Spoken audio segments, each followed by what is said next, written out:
Buenos días, niños. Terminando los temas de hoy, vamos a tratar qué hacer después de un sismo. Bien, entonces recordemos que un sismo es un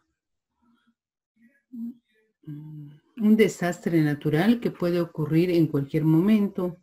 Este sismo no va a prevenir ni nos va a avisar, va a suceder en cualquier momento, para lo cual ya anteriormente hemos hablado de lo que es qué hacer antes de un sismo, durante un sismo, y ahora hablaremos de qué hacer después de un sismo. En primer lugar, tenemos que tener en consideración mantener la calma sobre todas las cosas. Tenemos que tratar en lo posible de controlar nuestras reacciones para evitar ocasionar daños a los demás y más aún ocasionarnos daños a nosotros mismos. Lo que nos sugieren que debemos hacer después de un sismo es esperar 10 a 20 minutos antes de ingresar a la vivienda, al lugar donde vivimos, al lugar donde estudiamos, al lugar donde trabajamos. Por ningún motivo ingresemos cuando ha terminado el sismo, ingresemos. ¿Por qué razón? La razón principal es que muchas veces después de un sismo, de acuerdo a la magnitud que este es, puede darse una réplica y la réplica puede ser mucho más fuerte. Así es que lo conveniente que nos sugieren es que esperemos 10 a 20 minutos antes de poder ingresar a la vivienda o al lugar donde hemos estado. Muy bien. Otra cosa que nos sugieren es que inspeccionemos el lugar o el hogar para ver si hay daños. Nos sugieren también apagar el sistema eléctrico y de gas. ¿Por qué razón? Vamos a ir analizando poco a poco. Por otro lado, nos sugieren que por ningún motivo utilicemos, ¿no?, ninguna lámpara o sistema eléctrico. Nos sugieren que generalmente en un sismo de una magnitud fuerte va a hacer que se corte la luz, lo cual nos va a obligar a usar una linterna de batería. Recordemos que cuando habíamos visto era importante tener en casa una linterna para el caso que la tengamos que necesitar durante un sismo, porque los sismos no solamente pueden suceder en la mañana, sino también pueden suceder en una hora donde ya no haya luz o estemos en un espacio donde no haya suficiente luz. Muy bien, entonces tenemos que aprender a colaborar con las autoridades y recordar, no olvidarse por ningún motivo, tener una lista pegada en la puerta de la casa de los números de emergencia, porque después de un sismo requerimos llamar a alguien para que nos apoye. Entonces es necesario tener el número de los bomberos, tener el número de la comisaría, tener los números de los familiares, ¿ya? Y de los hospitales, de los familiares. ¿Para qué razón? Para que cuando pase el sismo podamos comunicarnos mediante mensajes de textos, porque la comunicación se corta durante un sismo y no podemos comunicarnos por medio de un teléfono como deberíamos hacerlo. Bien, entonces, si vinieran las autoridades de defensa civil, requieren que sean apoyados por los integrantes de la familia o si estamos en el colegio, por los representantes de la institución o del trabajo que nos encontremos. Muy bien. Entonces, ¿qué se puede hacer después del sismo? Bien, vamos a dar algunas recomendaciones para hacer después de un sismo. En primer lugar, tenemos que evitar, recuerden bien, evitar tocar cualquier cable suelto o caído por ningún motivo. No se puede tocar ningún cable que esté suelto o caído. Limpie inmediatamente los líquidos que se han derramado de materiales inflamables o tóxicos. Es decir, si se nos ha derramado gasolina, querosene, tenemos que limpiarlo inmediatamente. También los líquidos tóxicos, ¿no? A veces en casa tenemos líquidos tóxicos, los cuales deben ser limpiados o disueltos inmediatamente para evitar tener más problemas. Nos sugieren usar el teléfono, claro, únicamente para llamadas de emergencia. Es importante, se había hablado anteriormente, tener una radio con baterías o pilas. ¿Por qué es necesario tener una radio con batería o pilas? Porque en el momento de un sismo no va a haber luz, entonces la forma más conveniente de tener información de lo que está sucediendo es tener un radio a pilas o a baterías, para de esta manera poder ver cómo podemos actuar.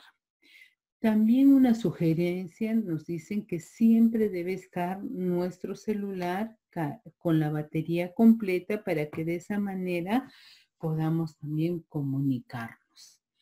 Otro de los consejos que nos dan es, en caso de quedarse atrapado, conservar sobre todo la calma, no ponerse nervioso, no agitarse, porque si no, perdemos la poca cantidad de oxígeno que puede estar si nos encontramos bajo un derrumbe.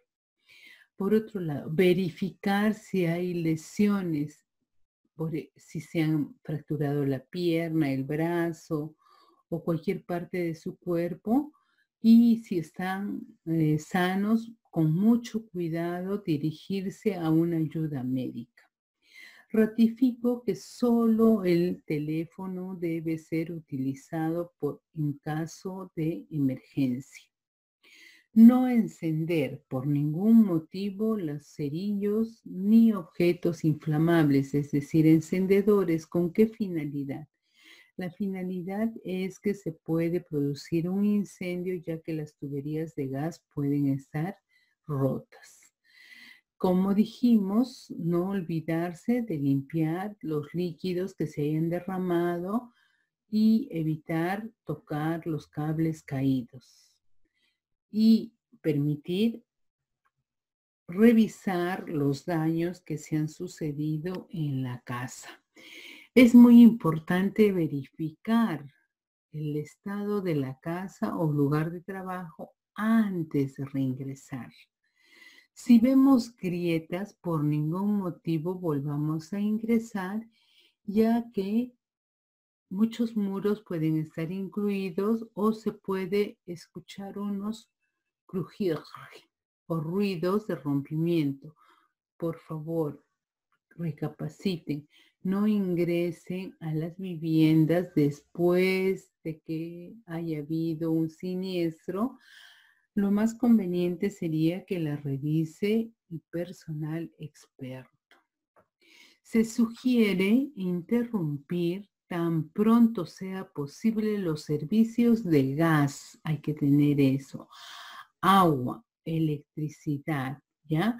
Eso hay que interrumpirlo inmediatamente haya el sismo.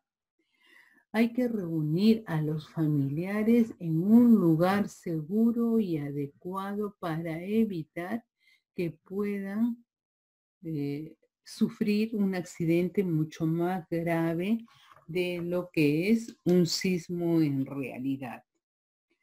Bien, vamos a suponer que se cayó el techo y estamos atrapados en un lugar poco accesible.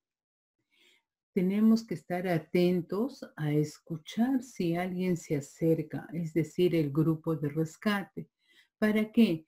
Para que cuando ellos se acerquen nosotros gritamos o golpeamos algo que haga ruido y les dije, es importante tener un pito a la mano porque si tenemos un pito vamos a poderlo tocar y esto va a ser posible que las personas puedan ayudarnos o nos puedan rescatar si estamos debajo de algún escombro. También es posible a través del teléfono celular, ¿no? Decir dónde uno se encuentra mediante un mensaje. Es necesario no olvidarse que hay que verificar si está funcionando los teléfonos o celulares y es importante usarlos solo en periodos cortos para que de esta manera podamos comunicarnos e indicar en qué lugar nos encontramos. Si estás en capacidad de hacerlo, aplica los primeros auxilios a las personas lesionadas. Es muy importante aprender cómo atender a una persona, ¿no?, que haya sufrido alguna lesión durante un terremoto, durante una caída, una pequeña fractura, cómo entablillar, cómo curar, cómo saber atender a las personas. Entonces es muy, muy importante tener conocimientos, no muy amplios, pero sí básicos de lo que es los primeros auxilios. Entonces, aplicar los primeros auxilios a las personas que hayan podido sufrir alguna lesión durante la catástrofe. Muy bien, entonces, muy bien. Muy bien. Entonces nos diremos qué hacer después del sismo. Recordemos lo primero. Para ingresar a un lugar tenemos que verificar cómo está el lugar, ¿no? Cómo se encuentra la casa donde vamos a ingresar. Por otro lado, tenemos que interrumpir los servicios de gas, agua y electricidad. Es muy importante también reunirse con los familiares en un lugar seguro. Tratar en lo posible de tener un pito para que cuando nos encontremos atrapados, avisar mediante gritos o ruidos o el sonido del silbato. Por otro lado, verificar posibles incendios, cortocircuitos, fugas de agua, gas, derrame, líquidos inflamatorios. Desde ya habíamos hablado anteriormente que es muy, pero muy importante utilizar un botiquín. Este botiquín tiene que tener implementos de primeros auxilios. ¿Para qué? Para poder ayudar a las personas lesionadas. También tenemos que apoyar a las personas y familiares, vecinos que han llegado a solicitar socorro. Es importante hacer un listado de los recursos con los que se cuenta dentro de su comunidad y seguridad. Por favor, no olvidarse que prevenir es salvar vidas. No olvidarse también de tener su mochila salvadora. Una cosa muy importante que quiero recalcar es por ningún motivo prender un cerillo o un fósforo, porque puede producir un incendio, porque no sabemos hasta qué punto alguna tubería de gas se ha roto. Tratemos de aprovechar un rayo de luz que ingrese y cubrirnos la cara con un trapo para evitar asfixiarnos por el polvo o lo que pueda haber cerca de nosotros. Muy bien, chicos, no se olviden, prevenir es importante. Por eso es no olvidarse de tener un botiquín en casa. Hasta pronto, que Dios los bendiga.